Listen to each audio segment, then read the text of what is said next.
It was just, apart from, and we'll get into the sort of details of it, but apart from anything else, it was so much fun as a game. Maybe not from a Tottenham fan's perspective, but certainly there were moments in there where it felt like the comeback might even if not a comeback, then there were a few nervier moments for Liverpool where it could just have... everybody's frowning at me as if... I think it's always fun, isn't it? I mean, that's one thing he does guarantee. He said it himself. Are you not entertained? And we certainly are. You know, he guarantees entertainment at Tottenham Hotspur Stadium or wherever they play. There's always going to be goals. When I turned up there, I thought, might be a 0-0 today. No, not really. I mean, no one thought that. Everyone knew there would be goals. They didn't imagine there were going to be 9 goals.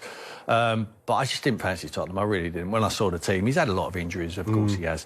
But I knew they were going to play this wide open, no matter, irrespective whether Slot says in his interview. It doesn't matter what anyone says, he plays the same way anyway. Yeah. It's Postecoglou who's going to play one way, and that is it. That's the way.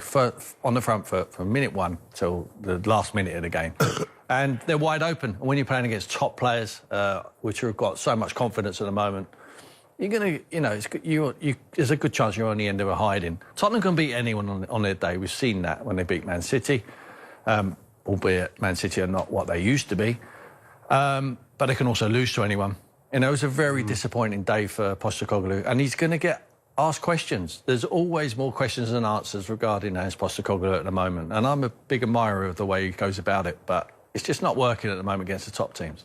Tim talked about top players being full of confidence. One of those, of course, as always, is Mohamed Salah, who's become the first player to reach 10 goals and 10 assists before Christmas. He's just breaking records for fun at this stage of his career. He's gone above the great Billy Liddell at Liverpool in terms of their top goal scorers. But, I mean, again, it's just the ease with which Liverpool were...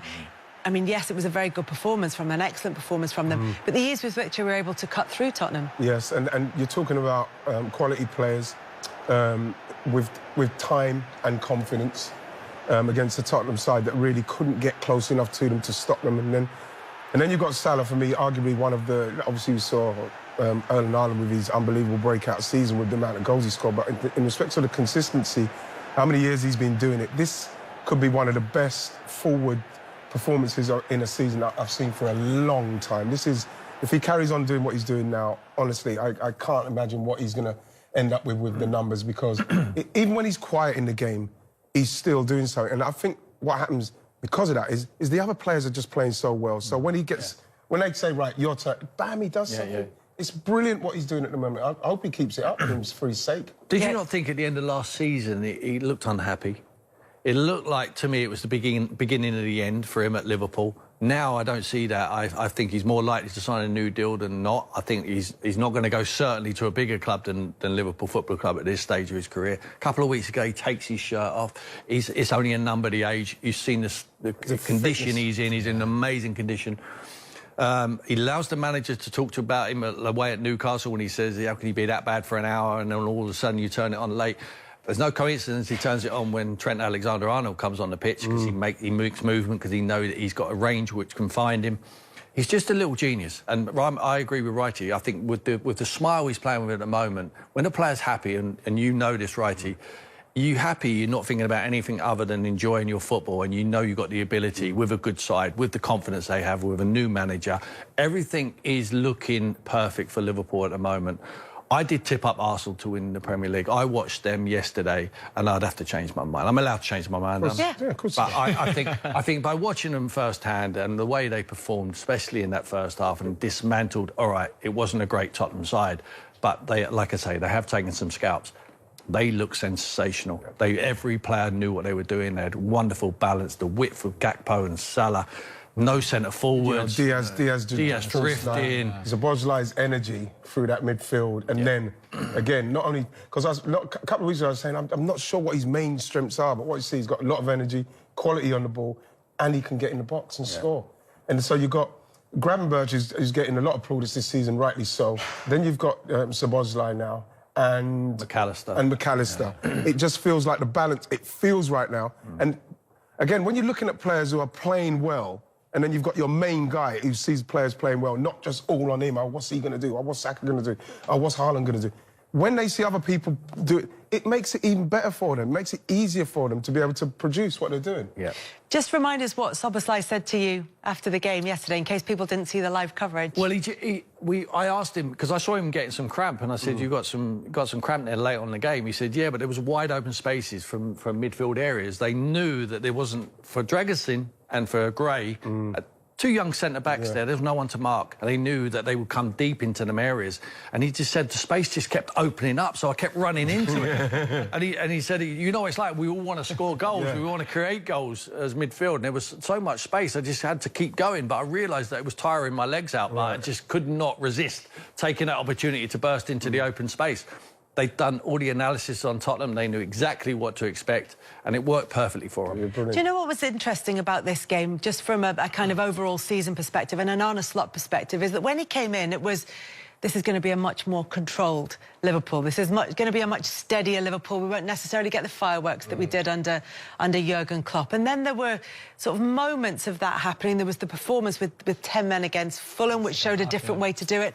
And then there was this performance where it was almost as though Liverpool were saying, well, tell you what, if you want to bring the chaos, we'll play in a chaotic way as well. We'll do that. They have so many gears. I think they have answers to any questions asked to them. I think they have solutions for any problems that somebody can come up with. Even as Girona in the Champions League, they don't play well, they find a way. Against Chelsea at home, they don't play that well, they find a way. Away at Arsenal, they're under pressure, they find a way of getting a draw. They seem to find solutions to every problem, and if they need to play one way, they do. If they need to play on the counter mode, they do. If they need Trent involved more, they do. So all of that, and I think he's done that in, what, 1st of July until now, so what, 6 months? That window of Gravenberch and that last window when was it Szoboszlai? Did they go in the same window? Yes. Yeah. The fact is that we always speak about Liverpool and they needed to sort the midfield.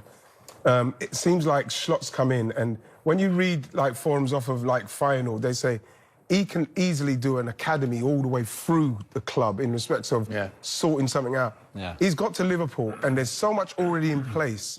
We haven't even seen Arne Slot with the team, what he's built properly. We haven't seen that yet. So we're just seeing that somebody come in and pick up the pieces and just put them in the right places. We were talking about whether or not the consistency, would Salah can do it, would Virgil van Dijk do it, Trent, would he still do it, Diaz. Nunez obviously was still, so we don't know what's going to happen with Nunez, but Diaz, you know, Gakpo, he's got so many players playing well, and we're not even seeing... Talk about Mo Salah, if something happened to him, or Virgil, you know, that could be their Achilles heel throughout the season. Of course it could, but I think they could cope. Konate has been outstanding, and they've missed him. But Gomez was so good yesterday. Watched him at first there. So quick, breaking down their attacks. When Son was going down the left, he was just things up and playing out. They were excellent yesterday. I can't speak highly enough of that Liverpool team yesterday. 15 goals for Mo Salah this season, and Tim was talking about whether or not Liverpool could cope without him. Diaz on 7, and then it's Gakpo and Jota with 3 each. But some of that is down to the way that Liverpool set up, because Mohamed Salah is in the team. Does it look as though Liverpool would be able to? Is this now their title to lose if they can keep everybody fit? And even if they can't, are there solutions within that? Well, like Tim said there, if you lose Mo Salah, which doesn't happen, does it? You know, touch wood. Injured, you know, if you lose him or a Virgil or even like they even lost Alisson and Kevin came in and done very well. Kevin Kelleher came in and done well. I think that's the only problem they could have if Mo got injured in and around this time, because with the amount of points now, you're looking at the points now, and you think to yourself, yeah, for me, Liverpool, with the game in hand as well, the way they're playing, it is Liverpool are favourites to win the league, and they know, and they will know that now. They will know that now, because this is where you'll want to kick on. This is where you want to kick on. So I think that it's without doubt Liverpool's now the main title challengers, without a shadow. I think the camaraderie and I look at their faces, like even Mo Salah yesterday. I mean, right, you can answer this. Do you ever score 2 goals and get brought off the field? No. No, because they want to keep you on, because they know how much you want the hat-trick. He scores 2 goals yesterday, he brings him off the field, gives someone else the opportunity. He's trying to preserve him, save his legs. If that was Jurgen Klopp doing that, he comes off. I love Jurgen Klopp, if he was brilliant for the Premier League, but he would have had the ump. But I looked at him, as he was coming off the pitch, I looked at him, and he felt like, I'm part of a team. This is the environment. Someone else needs it, and he is doing it for the right reasons, to save my legs. He wasn't thinking about himself. I think in previous years, even though his numbers have been outstanding, I think he's always been a wee bit on the selfish side, even though his assists are incredible, and you saw it yesterday with the assists. But I just think it's a happy camp there. And it's really important. You go into training every day that everyone feels part of it. You don't know what team he's going to pick. I mean, there's a few of them, like Virgil knows he's going to play every week, and Mo Salah. Other than that, I mean, you see how he keeps... Even Sloboslai, who was outstanding yesterday, sometimes he sits on the bench. Curtis Jones plays. So he's keeping them all guessing. It's brilliant at the moment. And the thing is, it's easier to keep a happy camp if you're winning, and that's what Liverpool have been doing. And that's what means that they are top at Christmas. They have a Christmas #1 spot in the Premier League. And there it is. They've been top in the top flight 20 times before at Christmas. This is the 21st time. And of those previous 20, they've only won it 11 out of the 20. So it's not always... But this is a lead of 4 points with a game in hand as well. So it is slightly different. And also they've gone on to win it before, having not been top at Christmas. But it's just... Look, it's a place you'd rather be in than not. Let's put it that way. The same debate. Would you rather be the hunter or the hunter? So do you rather be top with those points already or being chasing behind? I'm not sure. There's different answers. And the last 2 times where they were top at Christmas, they got beaten by Man City, the great Man City with Pep Guardiola, not the City that we have now. So any other year without City and Guardiola, they win those titles too. So I don't know. They look so strong right now, apart from maybe an injury or two, like we said, maybe the fact that they could go find the Champions League and already in the League Cup and maybe in the FA Cup. At the end, there's so many games that maybe that could derail a little bit their form in the league, but I don't even see it. I just don't know what can happen to them to bottle this up. Jules, I think they'll go about this. This is where, you know, it's coming now. We're coming to Christmas. Go through this period.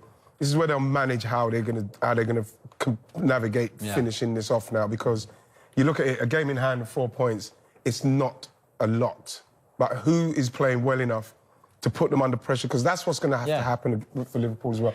And it's a game in hand of 4 points of Chelsea, who drew at Everton at the weekend, being in Liverpool, the title challengers, the title favourites, and they put 3 goals past them. It looks like everything is working well going forward, and they have injuries at the back, which they are struggling to deal with. They've got an 18-year-old in who's a midfielder playing in the centre of defence. So they've got their second-choice goalkeeper who's, you know, capable of making errors in there.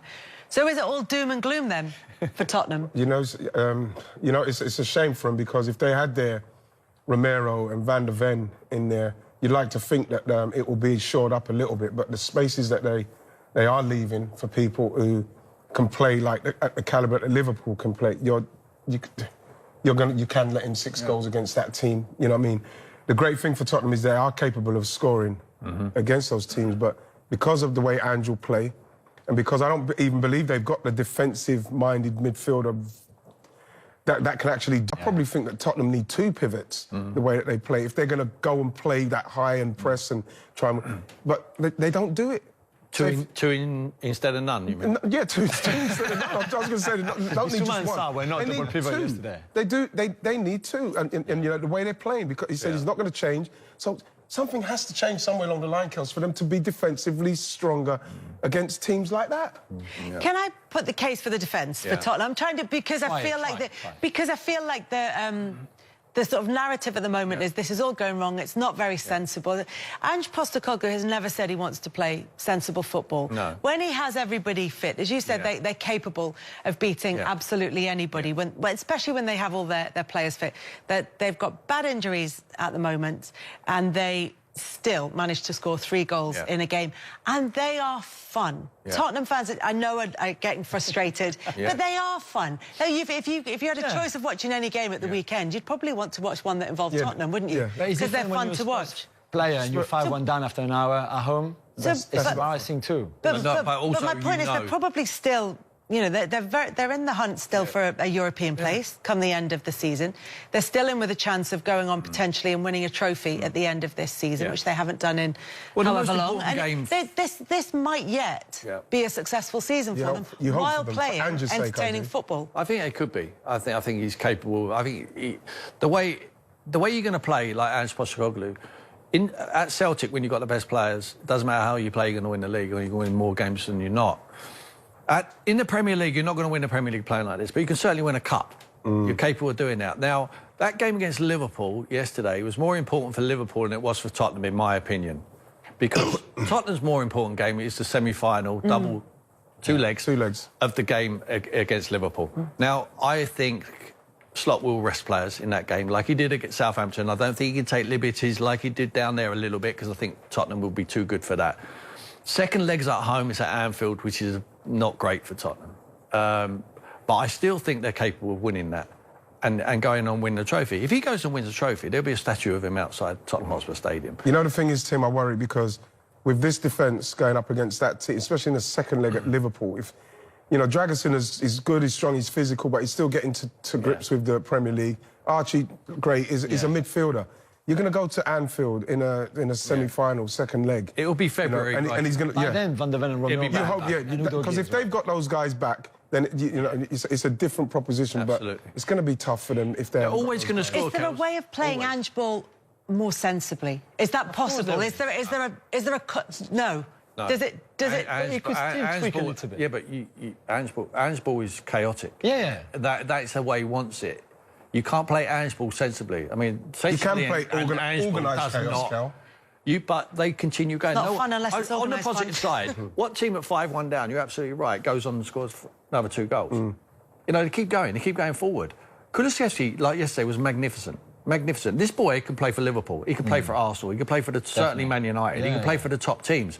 The worry is he rehearsing? Is he auditioning for them teams? Because Tottenham would need to keep all of their best players. Sonny's always going to be a threat. Maddison, we see there, never finishes a game under Postecoglou. Not really having him, but he's effective. We've seen it. He's against big teams like Man City recently, and he scored yesterday when given the opportunity, when they shot themselves in the foot a little bit, Liverpool. But they have got players up front who are exciting, and they will continue going right to the end, because that's what he demands. So a sensible Ange ball is not an option, but he will tell you that. He will continue playing this way. Can they possibly tweak it? Of course they could. Should they? Of course they should. But will they? No. I'd love to see, Kels, I'd love to see if Ange was able to last and stay there to get the players he wants to play Ange ball, because maybe that's what we're seeing. He ain't got the players that can play Ange ball. I'd love to see that with fit defenders. And I believe that you say, what can they do to check? I think they do need defensive midfielders who let the rest of the guys get on with it. Would you almost say, like, look, let's get to the end, maybe not the January transfer window, let him have another transfer window in the summer, despite what happens this season? Because we're hearing about Ange ball, he's not going to change how he plays, so maybe he can bring players in that he can coach to play better than the players that he's got now. He needs that opportunity, I think. Yeah, I agree. See, I thought it'd be nice to take a slightly different tack on Spurs, just because the doom and gloom's been covered elsewhere, and we're generally in quite a good mood. We're in a good mood for now, but there is some news on Bukayo Saka injury which might affect the mood here in the... 9 minutes into the second half, at 3-1, they concede the first goal of the second half, and then they were chasing. And when you've got Mo Salah, you've got a chance of winning the league, haven't you, Jermaine? Yeah, and obviously, I mean, the next goal was always going to be important. But again, transition, Tottenham are just sort of like all over the place. And yeah, I mean, Liverpool, I mean, it's just the timing of the movement, you know, making the right decisions at the right moments, just really clinical. And a lot of the goals, they look quite easy, but then it's the weight of the pass, then it's the connection. Here, you see the weight of the pass here. It's the right timing, just keeps himself one side. And there are a lot of players who make the wrong decision. But, you know, he goes across goal, gets fortunate, gets lucky, but it's because they make the right decisions all the time, and that's why they score so many goals. And they have the numbers as well. Yeah. This is what I mean. You have a certain element of control, but you're also taking risks. You're committing 5 players to go forward. And then this was the one we saw. Yeah, I like this goal. I mean, any young centre-forward wanting to score goals, just have a look at, it's a tiny thing, but Mo Salah here, I mean, he's left-footed. He could have swept it in with his left foot, but I just thought I'd make a point of it. Here, he's got to really find that corner. If he goes left foot, you watch how close the goalkeeper gets when he hits his right foot.